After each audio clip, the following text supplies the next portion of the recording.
कल्पना कीजिए एक ऐसी जगह जो इतनी विशाल हो कि वह टेक्सास, कैलिफोर्निया और मोंटाना को पूरी तरह निगल सकती है और फिर भी उसमें जगह बची रहती है, जिसमें तेल की नदियां उसके नीचे बह रही हैं और जंगलों की सीमा आकाश तक फैली हुई है।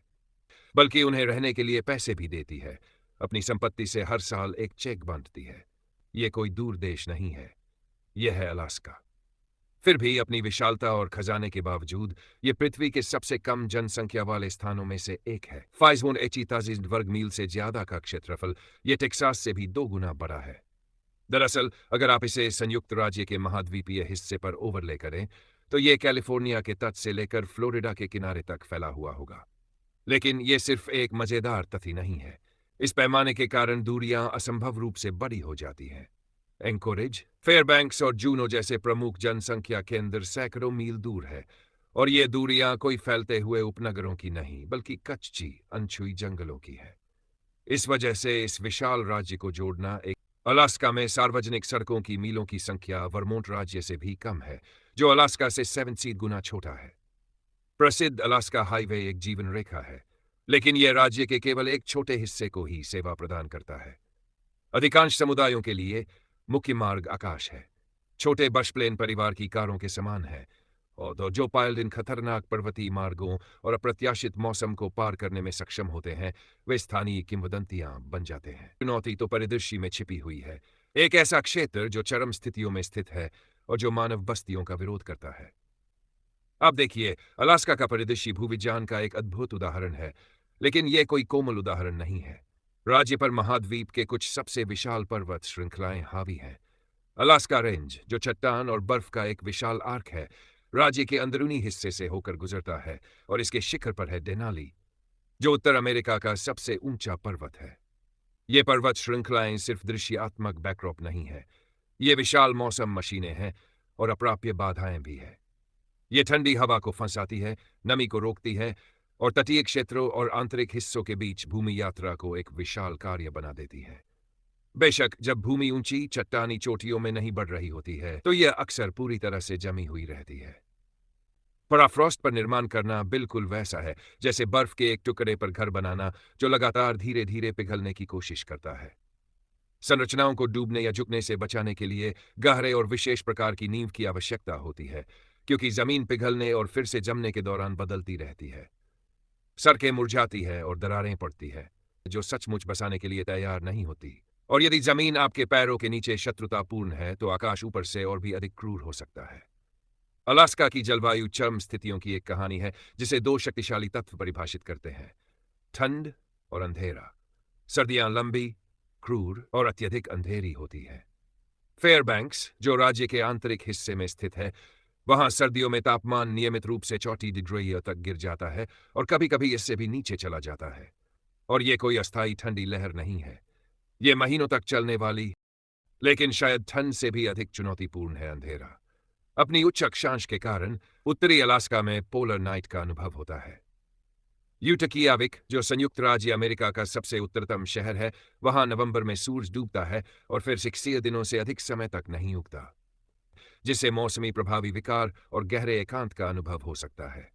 जबकि गर्मी में इसके विपरीत चरम होता है वह प्रसिद्ध मध्यरात्रि सूरज, जहां सूरज बस क्षितिज के नीचे जाता है। लेकिन जबकि यह शानदार लग सकता है, यह लगातार रोशनी भी प्राकृतिक नींद चक्रों में व्यवधान डाल सकती है। यह लगातार गर्मी और ठंड के चक्रीय युद्ध की स्थिति अलास्का के जीवन का एक मूलभूत हिस्सा है। यह मानव आत्मा पर एक थकान कर देने वाली चुनौती है। अलास्का में रहना मतलब है जमीन, ठंड और अंधेरे से लगातार लड़ना। मानचित्रों ने इसे अलास्का नाम दिया, उससे बहुत पहले ये ज़मीन एक समृद्ध और आश्चर्यजनक घर थी। पहले लोग जो न्यूपात, उपपिक, आलू, आबास्किन, लिंगित और हैडा जैसे समुदायों के पूर्वज थे, सिर्फ इस कठोर वातावरण में जीवित नहीं थे, बल्कि वे इसके माहिर थे। हजारों सालों में उन्होंने ज़मीन की एक अविश्वसनीय रूप से उन्नत समझ विकसित की और उन्होंने ऐसी प्रौद्योगिकियां विकसित की जैसे कि त्वचा से ढकी उमाक जो खतरनाक आर्कटिक पानी में व्हेल शिकार के लिए थी, टॉगलिंग हार्पून जिसने शिकार को क्रांतिकारी बना दिया, और बर्फ से होने वाली अंधता से बचने के लिए बर्फीले चश्मे। ये लोग उतने ही इंजीनियर थे जितने उस समय के यूरोपीय, लेकिन उनका अस्तित्व ज़मीन को जीतने का नहीं बल्कि उसके साथ जीने का था। उन्होंने जानवरों की पलायन की दिशा, समुद्री बर्फ के व्यवहार और हर पौधे की विशेषताओं के जटिल ज्ञान पर एक दुनिया बनाई। उनकी जनसंख्या छोटी और बिखरी हुई थी। यह असफलता के कारण नहीं, बल्कि योजना के तहत था। इस अप्रत्याशित स्थान पर बड़े बस्तियां बनाना असंभव था। हजारों सालों तक यह उनका संसार था, एक स्थिर और जटिल। 70 के दशक के मध्य में रूसी अन्वेषकों ने विटा के मार्गदर्शन में पूर्व की ओर यात्रा करते हुए इस नई दुनिया से संपर्क किया। लेकिन वे बस्तियां बसाने के लिए जमीन नहीं खोज रहे थे। वे दौलत की तलाश में थे और उन्हें यह समुद्री ओटर की खाल में मिली, एक फर जिसे चीन में इतना कीमती माना जाता था कि उसे मुलायम सोना कहा जाता था। इस खोज ने प्रोमिस्की, निर्दयी रूसी फर व्यापारी को छोड़ दिया, जिन्होंने अलास्कन तट पर आक्रमण किया। रूसियों का आगमन स्थानीय लोगों के लिए विनाशकारी था, खासकर अलेउटियन द्वीप समूह के एल्यूट्स के लिए। व्यापारियों ने उन्हें दास्ता में डाल दिया, उन्हें ओटर का शिकार करने के लिए कठोरता से मजबूर किया। रोग, हिंसा और उपनिवेशीकरण ने उन समुदायों को तोड़ दिया जो हजारों सालों से अस्तित्व में थे। रूसी अमेरिकी कंपनी ने सिटका में एक उपनिवेशी राजधानी स्थापित की, लेकिन उनका नियंत्रण हमेशा कमजोर था। उन्होंने तटवर्ती किलों और व्यापार पोस्टों की एक श्रृंखला बनाए रखी, लेकिन विशाल और मजबूत आंतरिक क्षेत्र हमेशा अलास्का बास्किन का अपराजित क्षेत्र बना रहा, लोगों के लिए। आखिरकार रूस का महान अमेरिकी उपनिवेश एक महंगा, अधिक स्ट्रेच्ड हुआ जुआ साबित हुआ, और जैसे ही समुद्री ओटर की जनसंख्या लगभग समाप्त हो गई, यह व्यापार असफल होने लगा, और इसने एक ऐसे समझौते के लिए रास्ता तैयार किया। जब संयुक्त राज्य अमेरिका ने ईलूर 67 में रूस से अलास्का को 72 मिलियन में खरीदा, यानी लगभग 2 सेंट प्रति एकड़, तो अधिकांश अमेरिकियों ने इसे एक विशाल मजाक माना। समाचार पत्रों ने इस समझौते का मजाक उड़ाया, इसे सिवर्ड्स फॉली और जॉनसन का पोलर बियर गार्डन कहा, जो उस समय के विदेश मंत्री और राष्ट्रपति द्वारा इसे लागू किए जाने के बाद था। दशकों तक यह लगा कि आलोचक सही थे। अमेरिकी सरकार ने अपनी नई संपत्ति को लार्जली नजरअंदाज किया, लेकिन कहानी का अगला हिस्सा है जिसने पूरी तरह से अमेरिका की नजरों में अपनी उत्तरी संपत्ति का रूप बदल दिया। ये 1996 में कनाडा के क्लोंडाइक क्षेत्र में सोने की खोज की गई।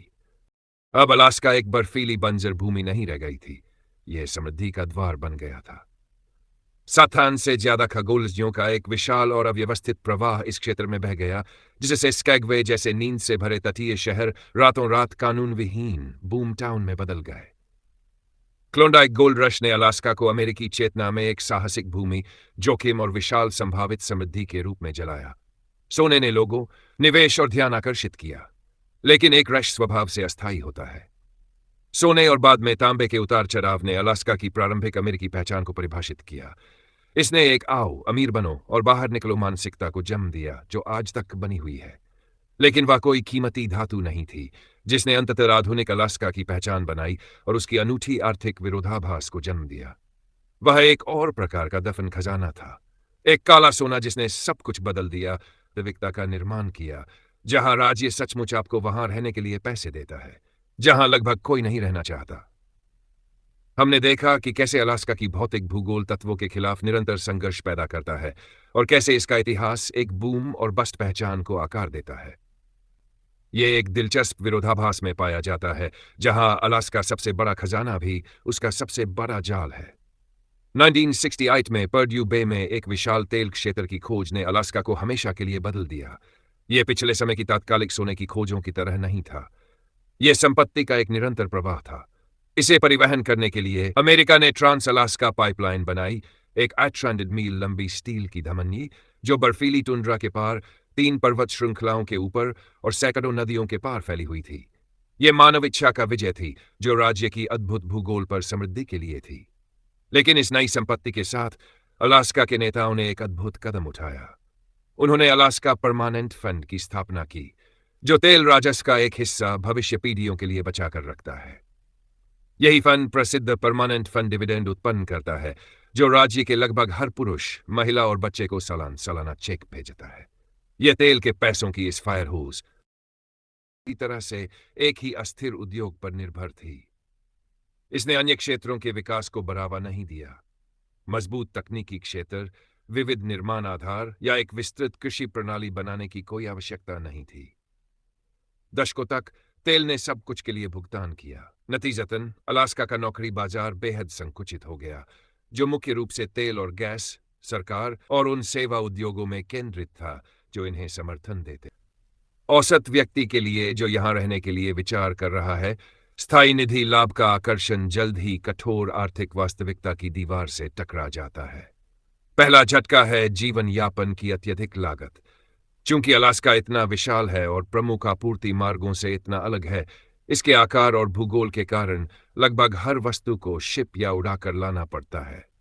एक दूरदराज गांव में एक गैलन दूध या रोटी की एक लोफ की कीमत, वह जो निचले 108 राज्यों में होती, उससे 3 से 4 गुना अधिक हो सकती है।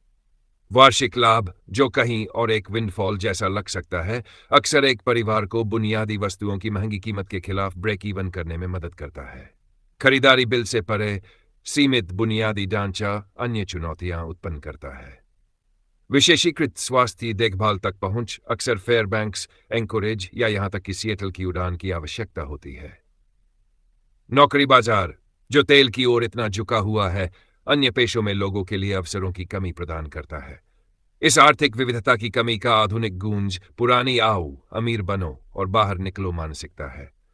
लोग आमतौर पर अलास्का में मल्टी जेनरेशन जीवन बनाने के लिए नहीं आते। वे अक्सर उच्च वेतन वाली, कम समय वाली नौकरी के लिए आते हैं, पैसा बचाते हैं और फिर चले जाते हैं। आखिरकार अलास्का में रहने का निर्णय एक साधारण लेकिन कठोर समीकरण पर आधारित होता है। एक तरफ आपके पास अद्भुत आकर्षक तत्व है, स्थायी निधि लाभ, कोई राज्य आयकर नहीं है। क्या आप इस बारे में और विस्तार से सुनना चाहेंगे?